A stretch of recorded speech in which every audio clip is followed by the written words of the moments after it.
کیا حدیث نمبر 2544 جی۔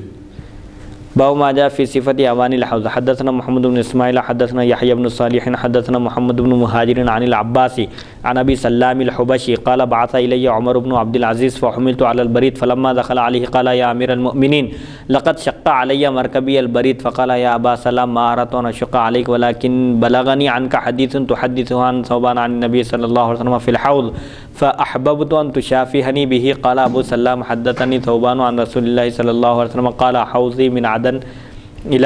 إلى عمان البلقاء ماؤه أشد بياضا من اللبن وأحلى من العسل وأكوابه عدد نجوم السماء من شرب منه شربة لم يظمأ بعدها أبدا أول الناس ورودا عليه فقراء المهاجرين الشيوخ رؤوسا الدنس ثيابا الذين لا ينكحون المتنعمات ولا يفتح لهم السدد قال عمر لكني نكحت المتنعمات وفتحت لي السدد نكحت فاطمة بنت عبد الملك لا جرم أني لا أغسل رأسي حتى يشعث ولا أغسل ثوبي الذي يلي جسدي حتى يتسخ هذا حديث غريب من هذا الوجه وقد روي هذا الحديث عن معدان بن أبي طلحة عن ثوبان عن النبي صلى الله عليه وسلم وأبو سلام الحبشي اسمه ممطور۔ حوض کوثر کے برتنوں کی صفت کا بیان کہ حوض کوثر پر جو جام ہوں گے، پیالے ہوں گے، وہ کیسے ہوں گے اور حوض کوثر کا پانی کیسا ہوگا۔ ابو سلام حبشی سے روایت ہے، فرماتے ہیں مجھے حضرت عمر بن عبدالعزیز رضی اللہ عنہ نے بلا بھیجا، پس میں خچر پر سوار ہوا۔ جب حضرت عمر بن عبدالعزیز رضی اللہ عنہ کی خدمت میں پہنچا تو عرض کیا کہ اے امیر، مجھے خچر کی سواری سے مشقت اٹھانی پڑی، آپ نے جو سواری بھیجی بڑی مشکل سے میں پہنچا آپ کے پاس۔ حضرت عمر بن عبدالعزیز رضی اللہ عنہ نے فرمایا اے ابو سلام، میرا ارادہ آپ کو تکلیف دینے کا نہیں تھا، آپ کو زحمت دینے کا یا آپ کو مشقت میں ڈالنے کا میرا ارادہ نہیں تھا، لیکن مجھے آپ سے ایک حدیث پہنچی جو آپ نے حضرت ثوبان رضی اللہ عنہ کے واسطے سے نبی کریم صلی اللہ علیہ وسلم سے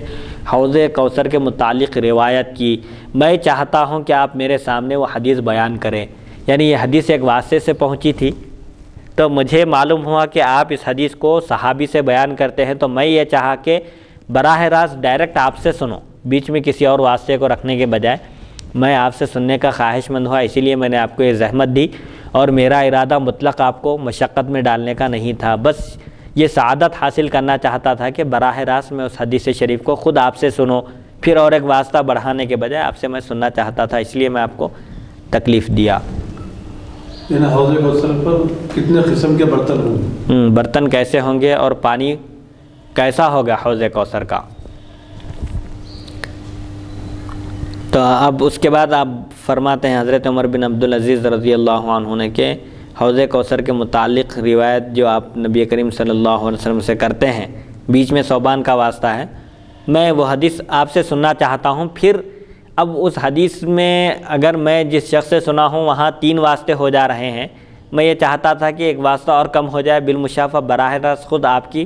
زبان سے سنوں، اس لیے میں آپ کو تکلیف دیا، اب آپ وہ حدیث روایت بیان کیجئے۔ ابو سلام نے کہا مجھ سے حضرت ثوبان رضی اللہ عنہ نے بیان کیا، نبی کریم صلی اللہ علیہ وسلم نے ارشاد فرمایا میرا حوض عدن سے بلقاء کے عمان تک ہے۔ عدن ایک مقام کا نام ہے، وہاں سے عمان کے درمیان جو فاصلہ ہے، جو مسافت ہے، اتنا بڑا میرا حوض ہے۔ قیامت کے دن اس کا پانی دودھ سے زیادہ سفید اور شہد سے زیادہ میٹھا ہے، اس کے کوزے یعنی اس کے جام آسمان کے ستاروں کے برابر ہے۔ جیسے یہاں پر دنیا میں کہیں آپ گئے سمجھے اتنی وافر مقدار میں آپ کو چیز نہیں ملیں گی، انتظار کرنا پڑتا، پیالی ہے، چند لوگ چائے پینے کے بعد پیتے ہیں، عام طور پر مشاہدہ ہے، پلیٹ ہے، برتن ہے، اس کی کمی ہو جاتی، دعوتوں میں کبھی گلاس ہے، اس کی کمی ہو جاتی، لیکن وہاں کسی چیز کا انتظار کرنے کی ضرورت نہیں ہے، بلکہ ہر چیز وافر مقدار میں ہوگی۔ پیالے بھی جن کے ذریعے حوض کوثر کا پانی پیا جائے گا وہ بھی آسمان کے ستاروں کی تعداد کے برابر ہوں گے، کسی کو وہاں پر زحمت اٹھانی نہیں پڑے گی۔ پانی ایسا ہوگا کہ بس دودھ سے زیادہ سفید، شہد سے زیادہ میٹھا۔ اور حضور اکرم صلی اللہ علیہ وسلم فرماتے ہیں کہ جو اس سے ایک گھونٹ پیے گا وہ اس کے بعد کبھی بھی پیاسا نہیں ہوگا۔ اس پر سب سے پہلے آنے والے، حوض کوثر پر سب سے پہلے وارد ہونے والے فقراء مہاجرین ہیں، جن کے بال گرد آلود اور کپڑے میلے ہوں گے۔ یعنی جو دنیا میں خستہ حالی کی زندگی گزارے، اللہ کی خوشنودی کی خاطر فقر و فاقے کو گلے لگایا اور مصیبت کی زندگی کو راحت کی زندگی پر ترجیح دے کر صرف اللہ کی خوشنودی اور اس کے رسول کی خوشنودی کے طالب ہوئے، ایسے لوگ سب سے پہلے حوض کوثر کا پانی پینے کی سعادت حاصل کریں گے۔ وہ ناز و نعمت میں پلی ہوئی عورتوں سے نکاح بھی نہیں کرتے، یعنی فقراء مہاجرین جن کی طرف کوئی توجہ نہیں کرتے، لوگ جن کی خستہ حالت دیکھ کر جن کو دعوتوں میں بھی نہیں بلاتے اور اپنی لڑکیاں دینے کے لیے بھی تیار نہیں ہوتے، ایسے لوگوں کے لیے یہ خوشخبری ہے کہ حوض کوثر پر سب سے پہلے وہ پہنچیں گے، سبحان اللہ۔ اور ان کے لیے بند دروازے کھولے نہیں جاتے۔ مطلب یہ ہے کہ ان لوگوں کی خستہ حالت کی وجہ سے لوگ ان کو اپنے قریب بھی آنے نہیں دیتے، بلکہ اگر یہ کسی کے دروازے پر پہنچ کر، گھر کے پاس پہنچ کر دستک دیں تو ان کے لیے دروازہ بھی نہیں کھولا جاتا۔ ایسی خستہ حالت کی زندگی گزارتے ہیں دنیا میں، مصیبت کی، فقر و فاقے کی، لیکن ان کا مقصد محض اللہ کی اور اس کے رسول کی خوشنودی ہوتا ہے۔ اسی وجہ سے ان کو قیامت کے دن یہ سعادت نصیب ہوگی کہ حوض کوثر پر جب ساری مخلوق پیاس کی شدت سے تڑپتی رہے گی، ایک بالش سورج سر کے قریب ہوگا، ایسے وقت انسان کو پیاس لگے گی تو پریشان ہوں گے، حیران ہوں گے، لیکن ایسے وقت حوض کوثر پر سب سے پہلے فقراء مہاجرین جنہوں نے اللہ کی خوشنودی کی خاطر گھر بار چھوڑا، فقر و فاقے کو اختیار کیا اور ناز و نعمت کی زندگی سے کنارہ کشی اختیار کی، اور ایسی زندگی اختیار کی کہ جس کی وجہ سے فقر و فاقے میں مبتلا ہو کر وہ اگر کسی کے پاس جائیں بھی تو ان کے لیے گیٹ اور دروازے نہیں کھولے جاتے، ان کی طرف توجہ نہیں کی جاتی۔ جب یہ حدیث بیان کی گئی تو حضرت عمر بن عبدالعزیز رضی اللہ عنہ نے فرمایا، لیکن میں نے تو ناز و نعمت میں پرورش پانے والی عورتوں سے شادی کی اور میرے لیے بند دروازے کھولے گئے۔ آپ چونکہ گورنر کے فرزند تھے،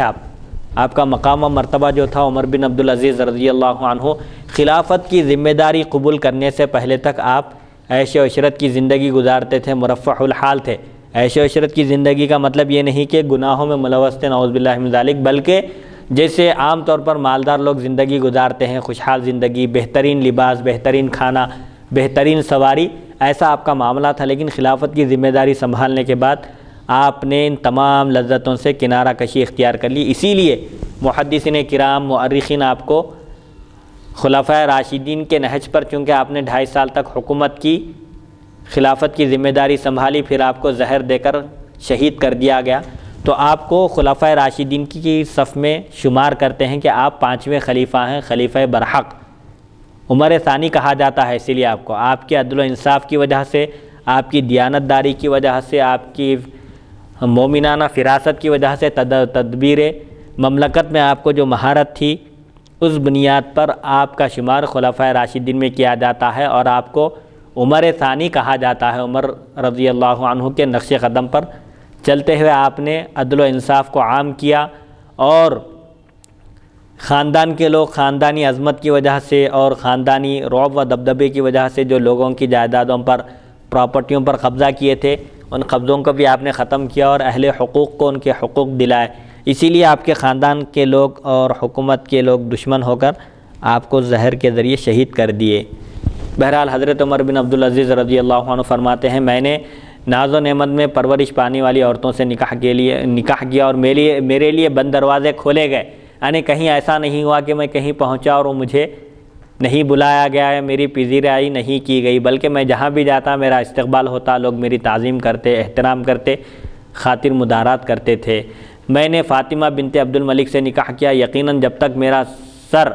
گرد آلود نہ ہو جائے میں اسے نہیں دھوتا۔ اب آپ اس کے بعد التزام یہ کیے حدیث سننے کے بعد کہ جب تک سر پر گرد جمع نہ ہو جائے، کپڑے میلے نہ ہو جائے، اس وقت تک میں نہیں بدلوں گا۔ میں ان کی مشابہت اختیار کروں گا فقراء مہاجرین کی، تاکہ میں بھی حوض کوثر پر سب سے پہلے وارد پہنچنے والوں میں ہو جاؤں۔ حضرت عمر بن عبدالعزیز رضی اللہ عنہ یہ فرماتے ہیں، جو خلافت کی ذمہ داری سنبھالنے کے بعد، خلیفہ بننے کے بعد بھی انہوں نے زہد کی زندگی اختیار کی، اور کبھی بھی آپ نے عیش و عشرت کی زندگی خلافت کی ذمہ داری سنبھالنے کے بعد نہیں کی، بلکہ آپ رویا کرتے تھے خشیت الہی سے۔ اور ایک مرتبہ کا واقعہ آپ کے زہد و تقوی کا یہ عالم تھا، آپ کے ورع کا، کہ آپ کوئی دفتری کام کر رہے تھے، سرکاری کام کر رہے تھے چراغ کی روشنی میں، تو آپ سے کوئی ایک ملاقات کے لیے آیا تو آپ نے چراغ کی بتی گل کر دی، چراغ بجھا دیا۔ تو کہا کہ ایسا کیوں کیا آپ نے؟ تو آپ نے کہا کہ میں اب تک سرکاری کام کر رہا تھا، مسلمانوں کے بیت المال سے اس میں تیل ڈالا گیا اور مسلمانوں کے کام کے لیے تیل صرف ہونا تھا، تو اس کام میں اب خلل آ رہا ہے، اور تم سے میں جو گفتگو کر رہا ہوں یہ میرا شخصی معاملہ ہے، اس میں اس کو شامل کرنا نہیں چاہتا۔ سبحان تو یہ آپ کی دیانتداری تھی، یہ تقوی و پرہیزگاری تھی کہ آپ نے کبھی بیت المال سے 1 روپیہ بھی اپنی ذات پر خرچ نہیں کیا۔ اس میں امت کے لیے کیا تعلیم ہے؟ اس میں حضرت عمر بن عبدالعزیز رضی اللہ عنہ کے اس واقعے میں انسانیت کے لیے، حکمرانوں کے لیے اور امت کے لیے اور اسلام کا پیغام غیر مسلم حکمرانوں کے لیے، اس میں پیغام یہ ہے کہ انسان کو جو ذمہ داری دی جاتی ہے اس ذمہ داری میں پوری امانت داری کا مظاہرہ کرے۔ مثال کے طور پر ایک حاکم وقت ہے، اس کے پاس پیسہ جمع ہوتا ہے، عوام کا ٹیکس جمع ہوتا ہے، تو اس کو چاہیے کہ وہ اس کا صحیح استعمال کرے اور جو اس کا مصرف ہیں جن پر اس کو خرچ کرنا چاہیے ان پر خرچ کرے اور اس کو اپنی ذاتی ملک تصور نہ کرے۔ بیت المال میں جو مال ہوتا ہے وہ مسلمانوں کا حق ہوتا ہے، خلیفہ کا اس میں کوئی عمل دخل نہیں ہونا چاہیے۔ ایسے ہی حکمرانوں کو چاہیے کہ وہ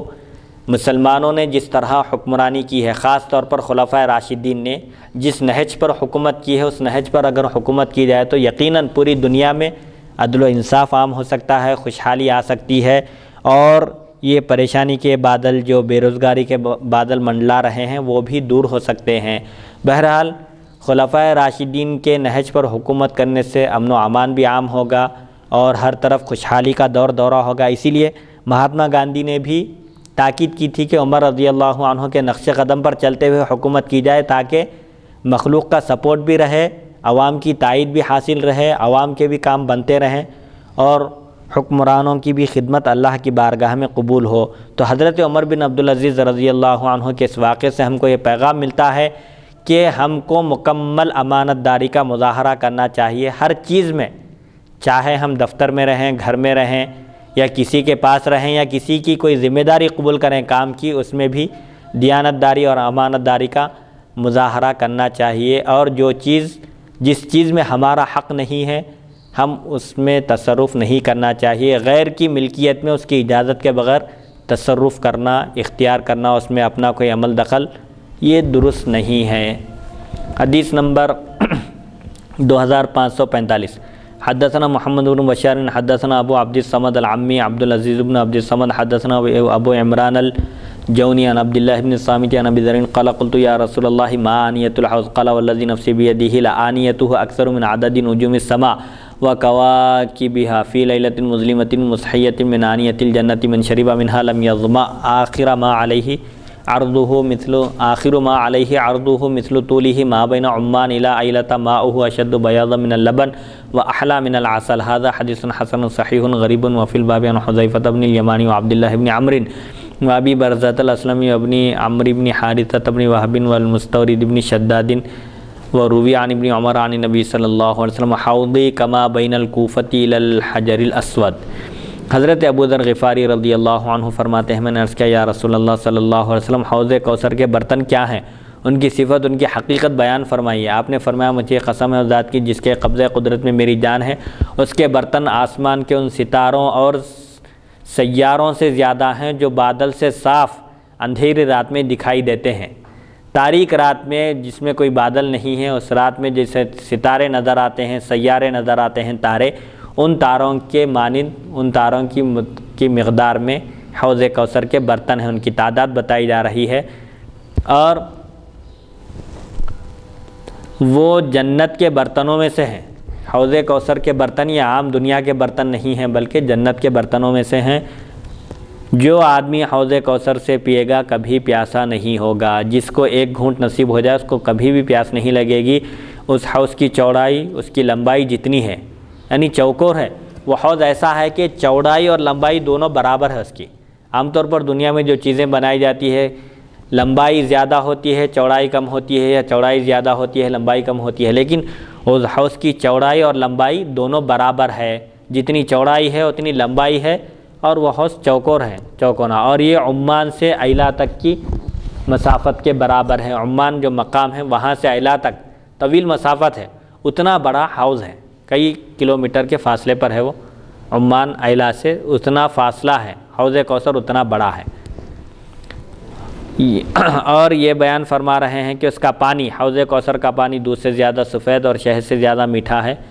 اس باب میں حضرت حذیفہ بن یمان، عبداللہ بن عمر، ابو برزہ اسلمی، ابن عمر، حارثہ بن وہب اور مستورد بن شداد رضی اللہ عنہم سے بھی روایت منقول ہیں۔ حضرت ابن عمر سے مروی ہے کہ نبی اکرم صلی اللہ علیہ وسلم نے ارشاد فرمایا، میرا حوض کوفہ سے حجر اسود تک جتنا ہے، حجر اسود سے کوفہ تک جو مسافت ہے، جو فاصلہ ہے، اتنا بڑا حوض کوثر ہے۔ ساری دنیا کے لوگ حضور اکرم صلی اللہ علیہ وسلم کی امت، قیامت تک جتنی امت ہے وہ سب حوض کوثر پر وارد ہوگی اور آپ کے دست مبارک سے جام پینے کی سعادت حاصل کرے گی۔ حدیث نمبر 2546۔ حدثنا ابو حسین عبداللہ بن احمد بن یونس حدثنا ابصر بن القاسم بن حسین وهو ابن عبد الرحمن بن سعید بن جبیر عن ابن عباس قال لما اسری بالنبی صلی اللہ علیہ وسلم جعل یمر بالنبی والنبیین ومعهم القوم والنبیین ومعهم الرهط والنبیین وليس معهم احد حتى مر بسواد عظیم فقلت من هذا قیل موسیٰ وقومه ولكن ارفع رأسك فانظر قال فإذا هو سواد عظيم قد سد الأفق من ذا الجانب ومن ذا الجانب فقيل هؤلاء أمتك وسوى هؤلاء من أمتك 70,000 يدخلون الجنة بغير حساب فدخل ولم يسألوه ولم يفسر لهم فقالوا نحن هم وقال قائلون هم أبناء الذين ولدوا على الفطرة والإسلام فخرج النبي صلى الله عليه وسلم فقال هم الذين لا يكتبون ولا يسترقون ولا يتطيرون وعلى ربهم يتوكلون فقام عكاشة بن محسن فقال أنا منهم يا رسول الله قال نعم ثم جاءه آخر فقال أنا منهم فقال سبقك بها عكاشة وفي الباب عن ابن مسعود وأبي هريرة هذا حديث حسن صحيح۔ حضرت ابن عباس رضی اللہ عنہما سے روایت ہے، شب معراج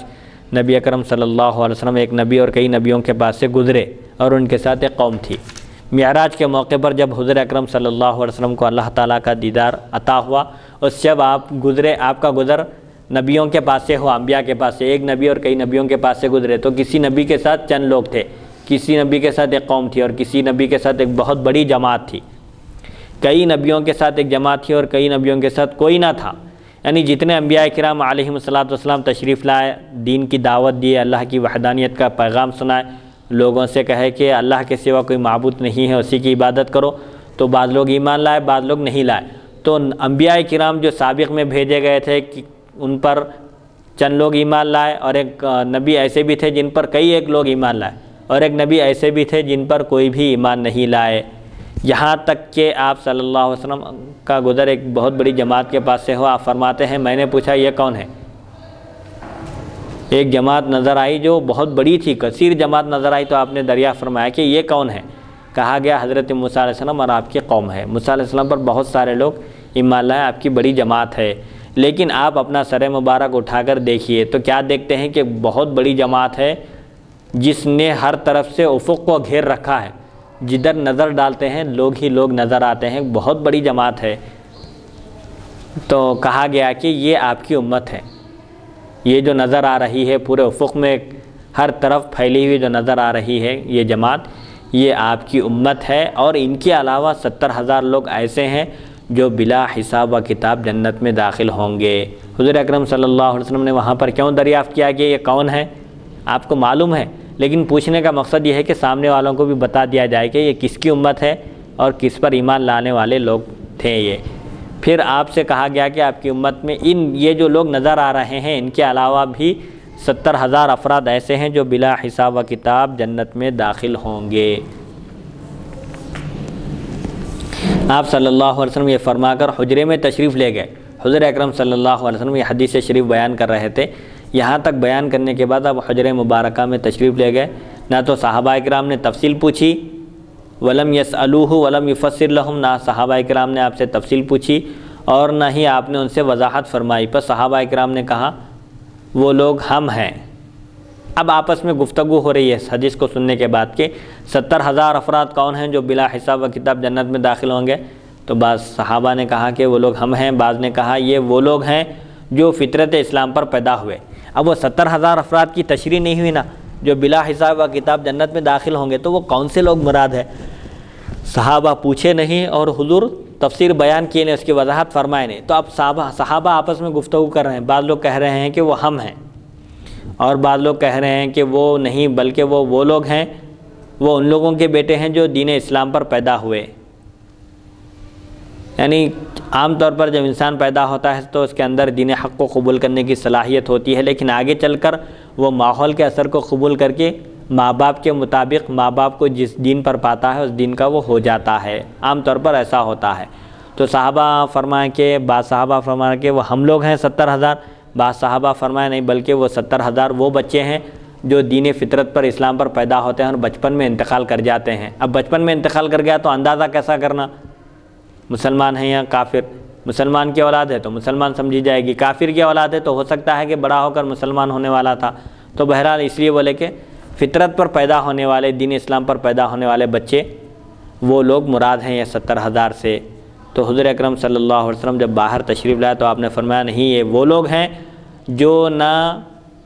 داغ دیتے ہیں۔ دور جاہلیت میں علاج کا ایک طریقہ داغ دینے کا تھا، جسم کو اس سے منع کیا گیا، داغ دینے سے کچھ بھی نہیں ہوتا، بلکہ جو بیماری کا جو مؤثر طریقہ ہو سکتا ہے علاج کا وہ اختیار کرنا چاہیے اور اللہ سے دعا کرنا چاہیے۔ کسی کے جسم کو داغ دینا، جلانا یہ درست نہیں ہے۔ تو اس سے مراد 70,000 افراد وہ لوگ ہیں جو داغ نہیں دیتے تھے، بیمار ہوتے تو علاج کا آخری طریقہ اگر داغ ہو تو اس کو بھی اختیار نہیں کرتے تھے، بلکہ صبر کرتے تھے مصیبت پر، اور تعویذ نہیں پہنتے تھے اور نہ ہی بد فالی لیتے تھے، بلکہ اپنے رب پر بھروسہ کرتے ہیں۔ ایسے لوگ مراد ہیں وہ 70,000 لوگ جو بلا حساب و کتاب جنت میں داخل ہوں گے۔ داغ نہیں دینا اور فال بد نہیں لینا، برا شگون نہیں لینا، اور تعویذ وغیرہ سے بھی جو دور رہتے ہیں۔ اب تعویذ کے بارے میں تفصیل گزر چکی ہے کہ بھئی احتیاطی تدابیر اختیار کرنے کی اجازت دی گئی ہے۔ تعویذ کا جہاں تک معاملہ ہے، قرآنی آیات ہے، احادیث مبارکہ میں جو دعائیہ کلمات آئے ہیں ان کے ذریعے اگر کوئی دم کر رہے ہیں، پانی پر دم کر کے دے رہے ہیں یا پڑھ کر پھونک رہے ہیں تو یہ جائز ہے، قرآنی آیات سے شفا حاصل ہوتی ہے۔ احادیث مبارکہ میں بھی اللہ کی مخلوق کے شر سے محفوظ رہنے کے کلمات آئے ہیں، ان کے ذریعے تعویذ بھی استعمال کی جا سکتی ہے۔ البتہ بڑوں کے لیے صرف دم کرنے، پھونکنے پر، پانی پینے پر اکتفا کرنا چاہیے۔ البتہ چھوٹے بچوں کے لیے تعویذ کا استعمال کیا جا سکتا ہے، کیونکہ ان کے اندر خود اپنے آپ سے پڑھ کر دم کر لینے کی صلاحیت نہیں ہوتی۔ لہٰذا احتیاط کا تقاضا یہی ہے بڑوں کے لیے بھی کہ وہ تعویذ پہننے سے احتیاط کریں، کہ ایسے لوگوں کے لیے خوشخبری آئی ہے کہ وہ بلا حساب و کتاب جنت میں داخل ہوں گے، جن کا بھروسہ صرف اللہ کی ذات پر ہوتا ہے۔ آخری جملے سے یہی معلوم ہو رہا ہے کہ یہ تعویذ، پلیتے، یہ سب چیزیں ظاہری اسباب ہیں۔ جب تک اللہ نہ چاہے اس وقت تک کوئی چیز شفا نہیں دے سکتی۔ کسی چیز میں شفا کی تاثیر آنا یہ بھی اللہ کی طرف سے ہے۔ جیسا کہ حضرت سیدنا موسیٰ علیہ السلام کو ایک مرتبہ بخار آیا تو اللہ تعالیٰ فرمایا کہ فلاں جڑی بوٹی کا استعمال کرو، وہ جڑی بوٹی استعمال کرتے ہی آپ کی وہ بیماری دور ہو گئی۔ پھر دوبارہ بخار آیا تو آپ فرمایا کہ اللہ تعالیٰ نے تو مجھے ایک نسخہ بتا دیا ہے، بیماری وہی ہے، چلیے کہہ کر آپ جا کر وہ جڑی بوٹی استعمال کی، لیکن آپ کو افاقہ نہیں ہوا، فائدہ نہیں ہوا، شفا حاصل نہیں ہوئی۔ اللہ تعالیٰ سے دریافت کیا تو اللہ تعالیٰ فرمایا کہ پہلے آپ جو گئے تھے وہ میرے حکم سے گئے تھے، میری اجازت سے گئے تھے، میرے کہنے سے اس کے اندر تاثیر پیدا ہوئی تھی، میرے نام کی برکت سے۔ تو بہرحال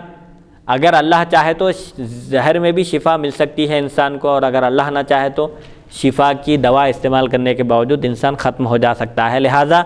ہر چیز میں اللہ کی ذات پر بھروسہ کرنا چاہیے، چاہے دوا استعمال کرو، ٹیبلٹ استعمال کرو، علاج معالجہ کراؤ، یہ خلاف شرع نہیں ہے، توکل کے خلاف نہیں ہے، لیکن دوا ہی کو سب کچھ سمجھنا، دوا ہی کو شفا دینے والا سمجھنا یہ غلط ہے۔ یہ ظاہری اسباب ہیں،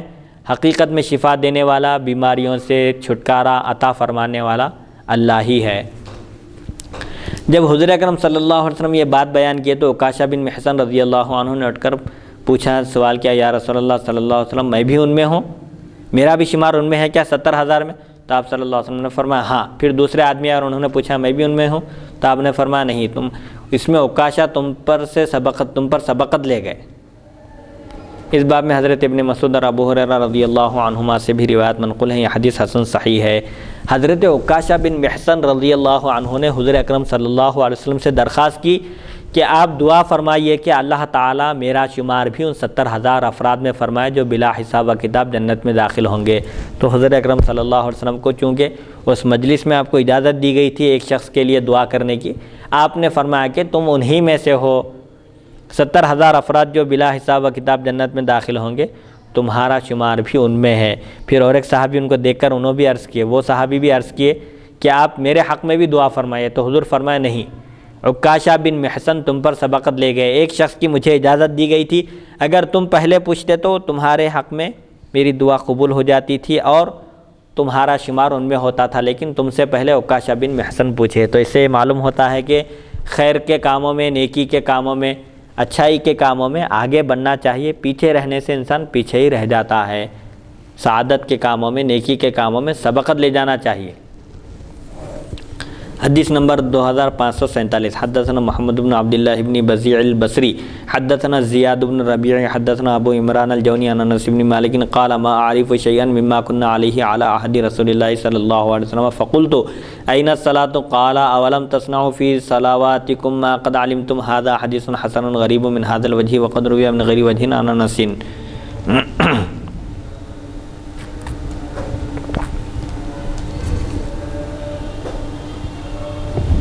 حضرت انس بن مالک رضی اللہ عنہ سے روایت ہے، فرماتے ہیں میں تم میں کوئی ایسی بات نہیں دیکھتا جس پر ہم زمانے رسالت میں تھے، یعنی حضور اکرم صلی اللہ علیہ وسلم کے دور میں آپ کے عہد مبارک میں جو ماحول تھا، نیکیوں کا غلبہ تھا، نمازیں وقت پر ہوتی تھی اور بالکل بس صاف ستھرا ماحول تھا، پاکیزہ ماحول تھا، اور آج دیکھ رہا ہوں کہ اس میں سے کوئی بات بھی نہیں ہے۔ ہم جس زمانے میں حضور اکرم صلی اللہ علیہ وسلم کے عہد مبارک میں جو کیفیت تھی، جو مزہ تھا عبادتوں کا اور جو حالات تھے، وہ آج کچھ بھی نہیں ہے۔ ابو عمران نے کہا اور نماز کے بارے میں کیا خیال ہے؟ نمازیں جیسا حضور کے دور میں ادا کرتے تھے آج بھی ہو رہی ہے نا، 5 وقتہ نماز ہو رہی ہے، اذان ہو رہی ہے، باضابطہ اذان ہو رہی ہے، جماعت کے ساتھ نماز ہو رہی ہے۔ تو آپ نے فرمایا کیا تم نماز میں وہ کام نہیں کیے جن کا تمہیں علم ہے؟ یعنی یہ سستی اور لاپرواہی، حضور اکرم صلی اللہ علیہ وسلم کے عہد مبارک میں نماز میں سستی اور لاپرواہی نہیں ہوتی تھی، لیکن آج ایسا دور آ گیا ہے، لوگ کاروبار میں مصروف ہو گئے ہیں، دنیاوی لذتوں میں منہمک ہو گئے ہیں، نمازیں پڑھ رہے ہیں لیکن وقت گزرنے کے بعد یا سستی اور کوتاہی کر کے۔ یہ کب فرما رہے ہیں؟ حضرت غالباً انس رضی اللہ عنہ، انس بن مالک، ابھی پہلی صدی ہجری میں یہ بات ہے، 97 ہجری میں غالباً آپ کا وصال مبارک ہوا، اس سے پہلے کی بات ہے۔ تابعین کے دور میں فرما رہے ہیں کہ حضور کے عہد مبارک میں جو کیفیت تھی وہ آج میں نہیں دیکھ رہا ہوں۔ تو ایک صاحب عرض کی حضرت نمازوں کے بارے میں آپ کیا فرماتے ہیں؟ نمازیں اس وقت بھی 5 پڑھتے تھے، آج بھی پڑھ رہے نہیں پڑھ رہے؟ تو بولے نمازوں میں کیا کچھ نہیں کر دیے؟ نمازیں حضور پاک علیہ الصلوۃ والسلام کے عہد مبارک میں پورے خوشی و خضوع سے ادا کیے جاتے تھے، وقت پر ادا کی جاتی تھی اور اہتمام ہوتا تھا۔ آج وہ اہتمام بھی باقی نہ رہا، پڑھ تو لے رہے ہیں نمازیں، خانہ پوری کے لیے، فارمیلٹیز کی تکمیل کے لیے نمازیں ادا ہو رہی ہے، لیکن نمازوں کے اندر جو کیفیت ہونا چاہیے، جو خوشی و خضوع ہونا چاہیے اور اس کی ٹائمنگ کا جو لحاظ ہونا چاہیے وہ بھی باقی نہیں رہا آج۔ بولے اب آج کا دور دیکھتے تو کیا کہتے، خالی اسلام کا نام باقی ہے بولتے تھے، صرف نام کے مسلمان رہ گئے، حقیقی اسلام کی روح سے خالی ہے مسلمان کہتے تھے۔ بہرحال اللہ تعالی ہم سب کی اصلاح فرمائے۔ حدیث نمبر 2548 حدثنا محمد بن یحیی الازدی البصری حدثنا عبد الصمد بن عبد الوارث حدثنا ہاشم بن سعید الکوفی حدثني زید الخشعمی عن اسماء بنت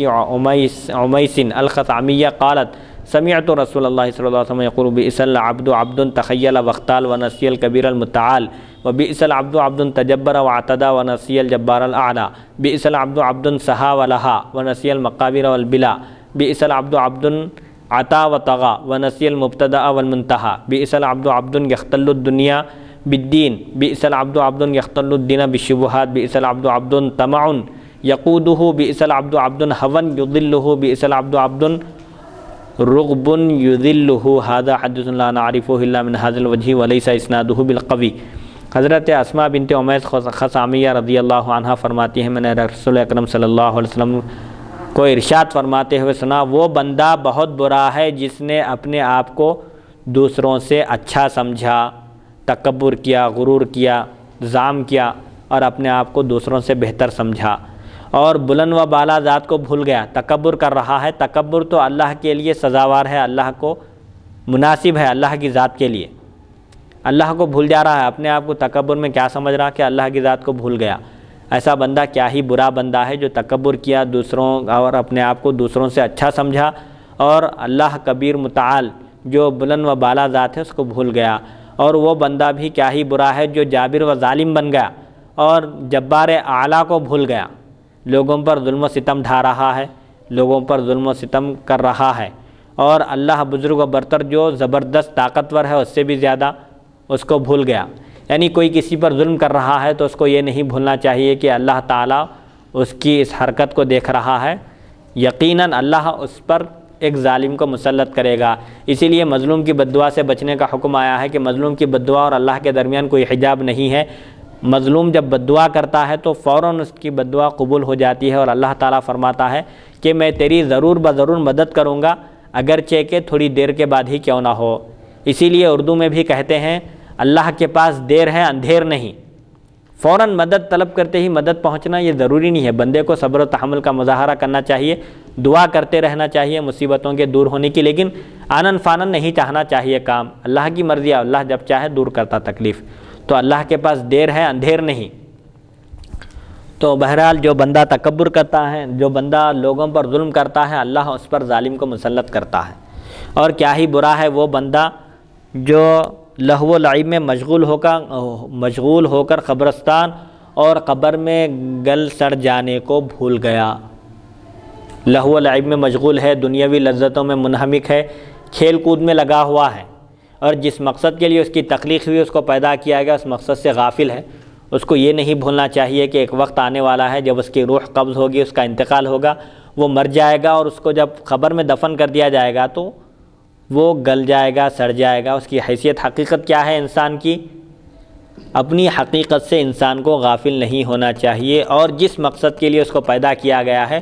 اس مقصد کی تکمیل میں اس کو کوشش کرنا چاہیے، کبھی بھی اپنی حقیقت کو نہیں بھولنا چاہیے۔ اور وہ بندہ بھی کیا ہی برا ہے جس نے سرکشی و نافرمانی کا راستہ اختیار کیا اور اپنے آغاز اور انجام کو بھول گیا، سرکشی پر اتر آیا۔ اس کو چاہیے، اس کو سوچنا چاہیے کہ اس کا آغاز کیا ہے، کہ انسان پیدا ہوا ہے حقیر نطفے سے، پانی سے پیدا ہوا ہے، نطفے سے، تو نطفے کی حقیقت کیا ہے؟ گندے پانی سے جب انسان کی تخلیق ہوئی ہے تو اس کو یہ نہیں بھولنا چاہیے کہ اس کی حقیقت کیا ہے، اس کا آغاز کیسے ہوا اور اس کا انجام کیا ہوگا۔ مرنے کے بعد اس کو جب قبر میں دفن کیا جائے گا تو وہ گل جائے گا، سڑ جائے گا، اس کی ہڈیاں بھی بوسیدہ ہو جائیں گی۔ انجام کو بھی نہیں بھولنا چاہیے، آغاز کو بھی نہیں بھولنا چاہیے۔ اور وہ انسان کیا ہی برا ہے جس نے دین کو دنیا کمانے کا ذریعہ بنایا، دین کے ذریعے دنیا کو چمکا رہا ہے، سجا رہا ہے، دین کو استعمال کر کے اپنی دنیا سنوار رہا ہے۔ ایسا بندہ بھی کیا ہی برا ہے۔ اور وہ انسان بھی کیا ہی برا ہے جو دین کو شبہات کے ذریعے طلب کرے۔ جس چیز میں شبہ ہے اس سے احتیاط کرنا چاہیے، دور رہنا چاہیے، بچنا چاہیے، بجائے اس کے شبہ ہے صرف حرام کہہ کر کہاں کہا گیا ہے، لہذا اختیار کر لو۔ تو شبہات کے ذریعے جو دین طلب کر رہا ہے وہ بھی بندہ کیا ہی برا ہے۔ اور وہ بندہ بھی کیا ہی برا ہے جس نے حرص کو اپنا رہنما بنا لیا، بس حرص اس کی رہنمائی کر رہی ہے اور حرص کے پیچھے وہ چلا جا رہا ہے، حرص میں اپنا دین بھی تباہ کر رہا ہے اور اپنی دنیا بھی تباہ کر رہا ہے۔ ایسا بندہ کیا ہی برا ہے۔ اور وہ بندہ بھی، وہ شخص بھی کیا ہی برا ہے جو خواہش نفس کا پجاری ہو گیا، اللہ اکبر۔ اور وہ خواہش نفس اس کو گمراہ کر رہی ہے، نفس کی خواہش پر چل رہا ہے، نفس جس راستے پر ڈال دیا ہے بس اسی راستے پر گامزن ہے اور پیچھے پلٹ کر ہی نہیں دیکھ رہا ہے، نفس کی پیروی کر رہا ہے، خواہشات نفس کے پیچھے چلا تو ہلاک ہو جائے گا۔ تو ایسا بندہ بھی کیا ہی برا ہے جو خواہش نفس کی پیروی کر رہا ہے اور وہ خواہش نفس اس کو سیدھے راستے سے ہٹا رہی ہے۔ اور وہ بندہ بھی کیا ہی برا ہے جس کو رغبت ذلیل کر رہی ہے، قسم قسم کے خواہشات اس کے دل میں پیدا ہو رہے ہیں اور ہر خواہش کی تکمیل میں لگا ہوا ہے، اور اس کو یہ تک پتہ نہیں ہے کہ اس خواہش کی تکمیل کی وجہ سے اس کی ذلت اس خواہش کو پورا کرنے میں لگا ہوا ہے، جبکہ اسی خواہش کو پورا کرنے کی وجہ سے اس کی ذلت اور رسوائی ہو رہی ہے۔ تو ایسے بندے کیا ہی برے ہیں۔ بہرحال اس حدیث شریف میں جامع تعلیم دی گئی ہے کہ انسان کو تکبر سے بچنا چاہیے۔ تکبر، غرور صرف اللہ کو سزاوار ہے، اللہ کی ذات جو پاک اور بے عیب ہے اسی کے لیے تکبر کرنا، غرور کرنا مناسب ہے۔ بندے کے لیے عاجزی، تواضع اور انکساری کو اختیار کرنا چاہیے، عاجزی اور تواضع کا پیکر بننا چاہیے، اور اللہ تعالیٰ کی بڑائی اور بزرگی کو ہمیشہ پیش نظر رکھنا چاہیے۔ ایسے ہی بندے کو تکبر، ظلم و ستم سے بھی باز رہنا چاہیے، کیونکہ ظلم کرنے سے پہلے یہ سوچ لینا چاہیے کہ آج اگر ہم کسی پر ظلم کر رہے ہیں تو اللہ تعالیٰ کل ہم پر کسی ظالم کو مسلط کر سکتا ہے، کیونکہ اللہ تعالیٰ قادر مطلق ہے، زبردست قدرت والا ہے، ساری مخلوق کو وہ ہلاک کرنا چاہے تو کوئی اس کو روک نہیں سکتا۔ ایسے ہی انسان کو اپنے آغاز اور انجام کو بھی پیش نظر رکھنا چاہیے کہ اس کی حقیقت کیا ہے، وہ دنیا میں پیدا ہوا کیسے اور کس مقصد کے لیے آیا ہے۔ اس مقصد کی تکمیل میں اگر ناکام رہا تو مرنے کے بعد اس کا انجام کیا ہوگا، اس کو بھی پیش نظر رکھنا چاہیے۔ کبھی غافل نہیں ہونا چاہیے، دنیاوی لذتوں میں منہمک ہو کر دنیا کے کاموں کو ترجیح دے کر دین کے کاموں کو پس پش نہیں ڈالنا چاہیے، بلکہ دین اور دنیا کا کام اگر آ جائے تو دین کے کام کو پہلے ترجیح دینا چاہیے، کیونکہ موت کا کوئی بھروسہ نہیں، موت کا کوئی وقت مقرر نہیں ہے۔ جیسے ہی نماز کا وقت آ جائے فوراً نماز ادا کر لے، مہینہ ہے رمضان کا، روزوں کا موقع ہے، آئندہ دیکھیں گے، ایسے کوئی عذر اور حیلے بہانے تلاش نہیں کرنا چاہیے۔ ایسے ہی طمع کی بھی مذمت کی گئی ہے کہ حرص کی وجہ سے انسان کہیں کا بھی نہیں رہتا، لالچی انسان۔ ایسے ہی اس بندے کی بھی مذمت بیان کی گئی جو دین حاصل کر رہا ہے، علم حاصل کر رہا ہے، دینی علوم سے آراستہ ہو رہا ہے، لیکن اس کا مقصد ہے اس کے ذریعے دنیا کمانا، اپنی دنیا بنانا سنوارنا، یہی اگر مقصد ہے تو پھر وہ بندہ بھی کیا ہی برا ہے۔ ایسے ہی خواہش نفس کی پیروی کرنے سے بھی انسان تباہ ہو جاتا ہے۔ اسی لیے خواہش نفس کو شریعت کے تابع کرنا ضروری ہے۔ اسی لیے حضور اکرم صلی اللہ علیہ وسلم نے ارشاد فرمایا لا یؤمن احدکم حتی یکون ہواہ تبعا لما جئت بہ، تم میں سے کوئی اس وقت تک مومن کامل نہیں ہو سکتا جب تک کہ اس کا نفس میری لائی ہوئی شریعت کے تابع نہ ہو جائے۔ نفس کو، خواہش نفس کو شریعت کے تابع کرنے کی ضرورت ہے، نہ کہ شرعی احکام کو اپنے نفس کے مطابق کرنے کی۔ لوگ آج کل فتوے وغیرہ کو اپنے منشے کے مطابق چاہتے ہیں کہ ایسا چاہتے ہیں کہ مفتی صاحب، عالم صاحب ان کی خواہش نفس کے مطابق فتویٰ دیں، بلکہ ضرورت اس بات کی ہے کہ ہم اپنی خواہشات نفسانی کو شریعت کے تابع کریں۔ شریعت کیا کہتی ہے، شرعی احکام پر عمل کرنے کی ضرورت ہے، شرعی احکام کے آگے سر جھکانے کی ضرورت ہے، نہ کہ شرعی احکام کو نفس کے تابع کرنے کی، نفس کے مطابق بنانے کی کوشش کر رہے ہیں، جس کی وجہ سے گمراہی کے سوا کوئی چیز ہاتھ نہیں آ سکتی۔ اسی لیے نفس کو شریعت کے مطابق بنانے کی ضرورت ہے، خواہشات نفس کو شریعت کے مطابق بنانا چاہیے۔ حدیث نمبر 2549، حدثنا محمد بن حاتب المؤدب حدثنا عمار بن محمد بن اخت سفیان الثوری حدثنا ابو الجارود العامی واسمه زیاد بن المنذر الحمدانی عن عطیۃ العوفی عن ابی سعید الخدری قال قال رسول اللہ صلی اللہ علیہ وسلم ایما مؤمن اطعم مؤمنا علی جوع اطعمه اللہ یوم القیامۃ من ثمار الجنۃ وایما مؤمن سقى مؤمنا علی ظمأ سقاه اللہ یوم القیامۃ من الرحیق المختوم وایما مؤمن کسى مؤمنا علی عرى کساه اللہ من خضر الجنۃ۔ هذا حدیث غریب وقد روی هذا عن عطیۃ عن ابی سعید الخدری موقوفا وهو اصح عندنا واشبه۔ حضرت ابو سعید خدری رضی اللہ عنہ سے روایت نبی اکرم صلی اللہ علیہ وسلم نے ارشاد فرمایا جو مومن کسی دوسرے مومن کو بھوک کی حالت میں کھانا کھلائے گا اللہ تعالیٰ اسے قیامت کے دن جنت کے پھل کھانے کے لیے عطا فرمائے گا۔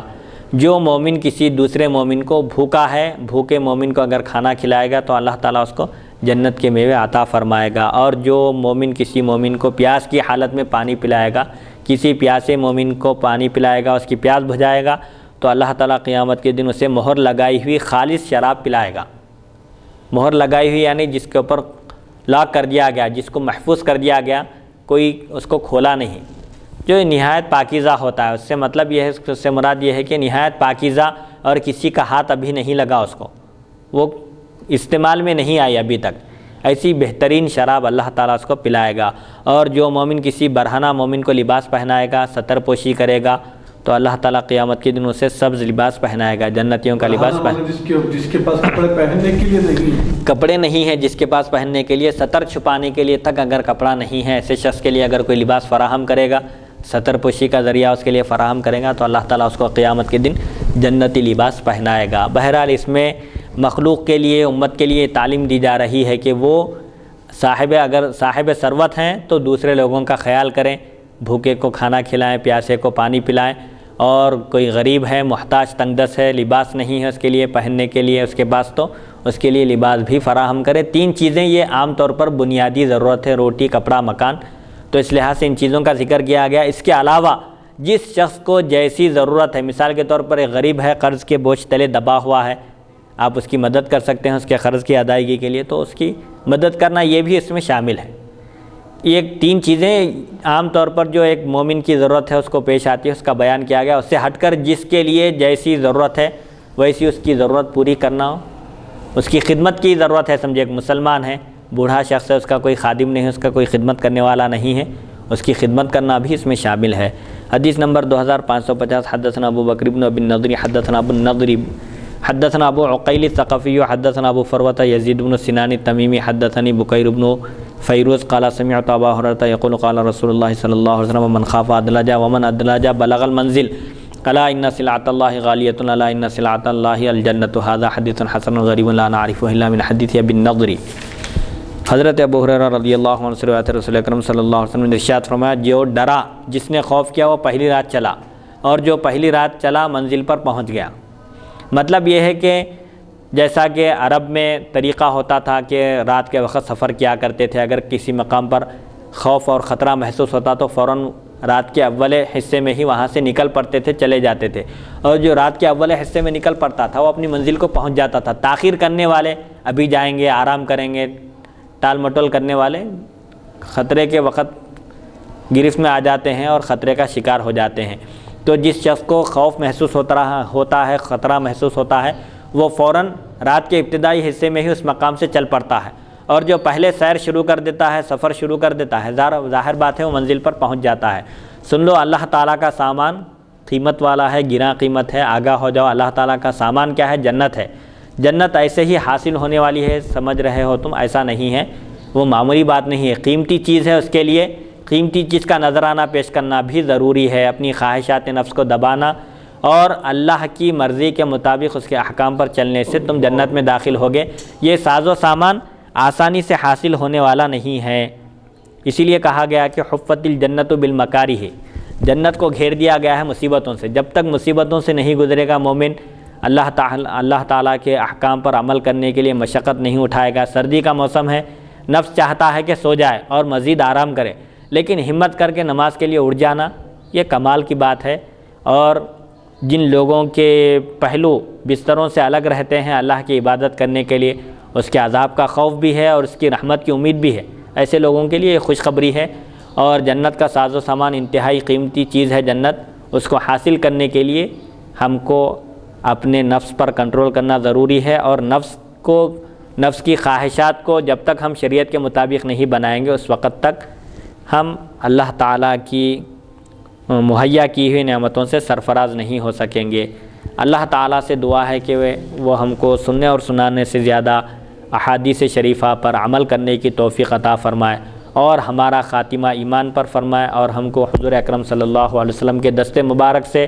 جامع کوثر پینا نصیب فرمائے۔ وصلی اللہ تعالیٰ علی خیر خلقہ سیدنا محمد و آلہ و صحبہ اجمعین والحمد للہ رب العالمین۔